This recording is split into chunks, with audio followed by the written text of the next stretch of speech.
What is up, everyone? JD here. I hope you're doing well today. We're going to be taking a look at the Kizer Task. Let's get into it.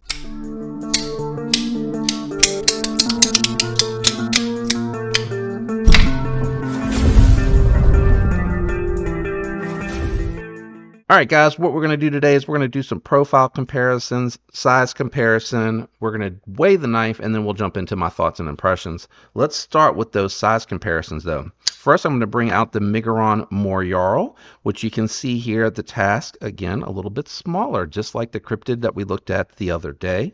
For a full-size comparison, we're going to take a look at the Civivi Bull Tusk, which is very comparable to the Rat 1. Not sure what was on the scales there. And the Task is more comparable to the Rat 2. So you can see, stop shaking, that the Moyarl is more medium.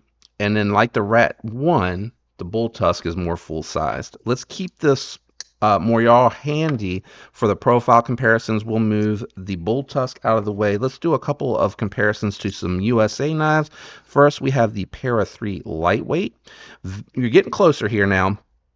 The lightweight outdoes it on the length, a little bit more blade length and a little bit more handle length. May be hard to tell on the table. And then here it is against the Shaman, which is very comparable to the PM2. In case you're more familiar with that one, you can see the Task is a small EDC for sure. Let's go ahead and just bring the ruler out really quick so we can just get a rough idea of where this lands. So you can see going from tip to end of the blade, you're looking at 3 inches. You're looking at 2.5 inches of cutting surface, and you're looking at 7.2 on the overall length, 7.2 inches, I'm going to call it, on the overall length for the Task. Let's bring the scale out too, because I am curious. This one felt a little bit more heavy than the Cryptid. The Cryptid came in at 2.8 ounces. So I just want to see. I think that's a crossbar lock. Yeah, 3.3. I know that seems odd because it's not a huge difference, but it did feel like it had a little bit more weight, and I am going to go ahead and blame that on the crossbar lock. Profile thickness, it's going to be just a little bit thinner than the Moyarl, and I think it compared well to the lightweight if I remember right. Yeah, pretty comparable. The contoured scales, it may be a skosh thicker, but it's not by a whole lot. Let me go ahead, I'm going to move that over there, jump into my thoughts and impressions on this one. Let's talk about ergos. Very comfortable. This one here, even in the normal hand position, is a 4-finger grip. Now, this is not a full forward choil for me. This is more like a choke up choil.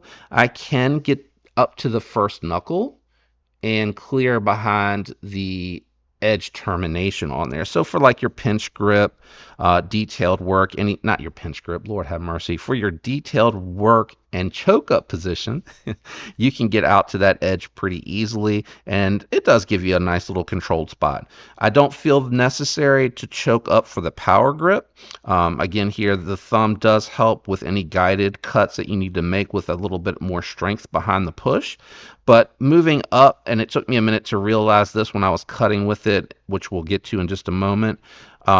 If you just have it in the normal power grip, if you just wrap your thumb around this contoured piece, it actually acts like a guard to keep you from falling into that generous sharpening choil. It has good thumb studs. It has good crossbar lock studs. It has a flat scale for the reversible clip. That's going to be nice because if you really like this one a lot and you want, they have those titanium aftermarket clips out on Amazon. You can grab that and it'll sit right on top of here because it doesn't have the pocket. Simple construction. You have the 2 screws here. I can't take this one apart, so I don't know if the standoff underneath has additional screws or not, or if it's just kind of a standoff that floats in there. You do have milling, relief cut milling on the inside on both sides of the scale to help reduce that weight and keep it down at that 3.3 ounce mark. You got a nice reverse tanto blade. It has a sweep up in the belly here. You could call it a modified sheep's foot if you wanted to, or I would say a modified reverse tanto. The opening hole is not really an opening hole for this one here. This one for me is just thumb studs. And man, do they have those thumb studs tight to the body. It looks like you can adjust the thumb stud placement slightly, maybe. I haven't messed with it. I'm not 100% sure, but it wouldn't be much that you could move it before it starts to bump into the scale on both sides. But it does look like it had that in mind. But having said that, you can reverse flick it. You can front flip it.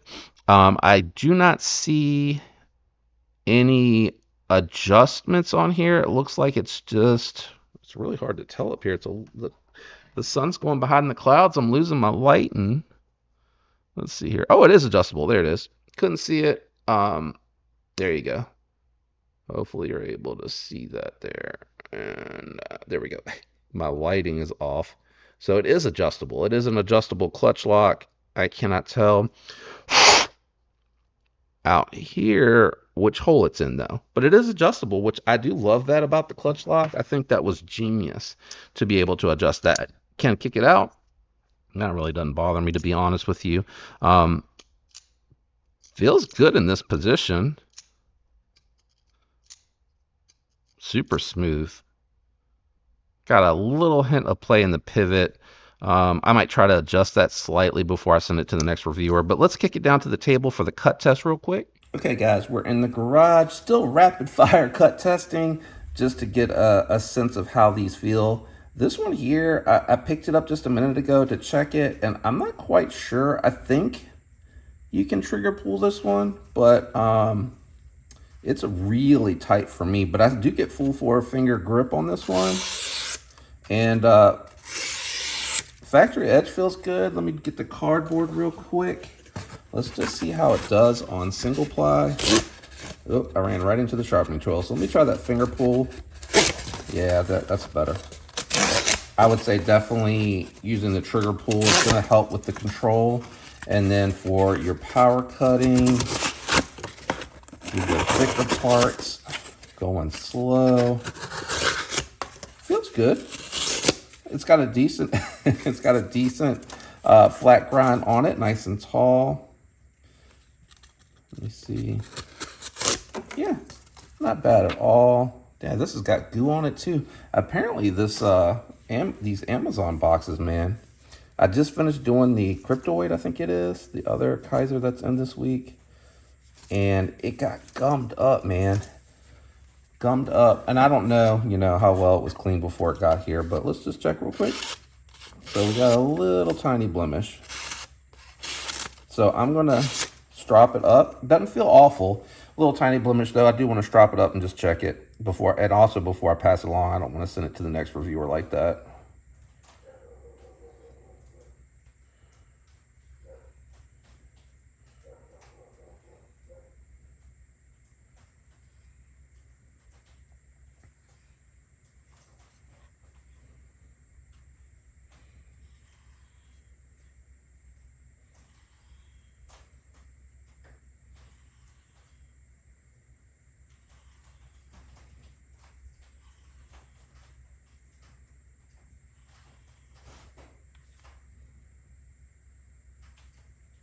Mm.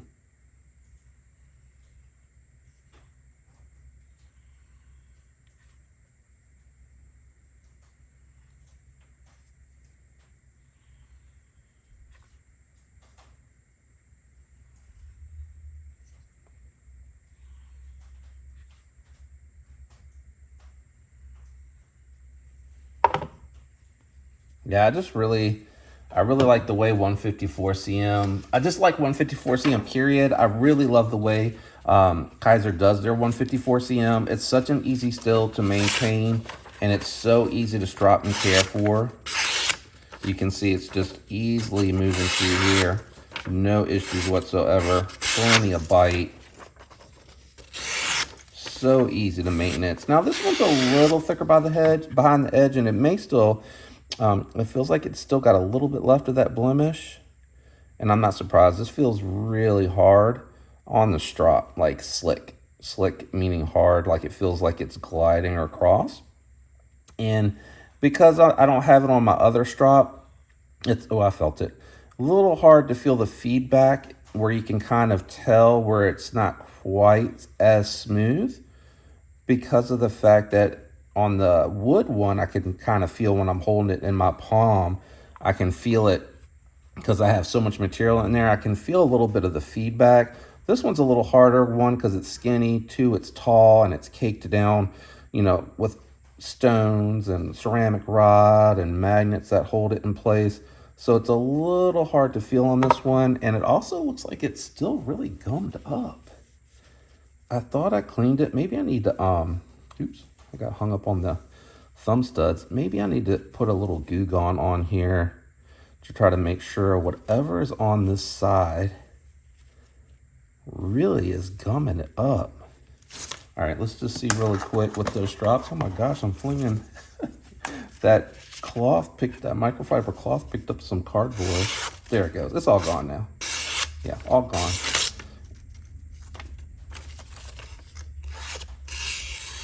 Yeah, it's all gone. I think it was just the paper curling. Yeah, it's definitely just the paper curling. It feels good. Yeah, it curled right there. Yeah, it's just the way that it was curling because it's thin right immediately behind the edge, but it's such a short blade, it thickens up. Anyway, let's kick it back up to the desk. All right, we're back. And just like the Cryptid, the shallow blade, I love 154 cm, guys. 154 cm is a really good steel, and it's done well by Kizer. Anytime I've gotten 154 cm from Kizer, it's really well done. But it's just, this is a little thick behind the edge. I would have liked for them to perhaps make it a slightly more slicey knife, but it performed really well. And the beautiful thing about 154 cm, it is a very manageable steel indeed. So if you like them smaller, this one might be for you. At $82, I'm going to continue to make the recommendation for the Moyarl. It's a little bit bigger. It comes in at under $50. They also are making the crossbar lock and still keeping it around $50, but I think the crossbar lock version of the Moyarl, I think they're starting to offer it with micarta, which is interesting. I am actually waiting for that to come in as I'm making this video because I wanted to check it out on the budget Kyrex. So the budget Kyrex is coming with the flipper tab and the opening hole in the micarta, so I'm looking to see what that one's about. That one is just slightly over 50, but it's still coming in a little bit less than the Task. So I really do like those knives from Migaron. I did put my own edge on this one here, and the 14C, since I put my own edge on here, has performed outstanding. It did good with the factory edge, but when I sharpened and put my own edge on it, it made a big difference.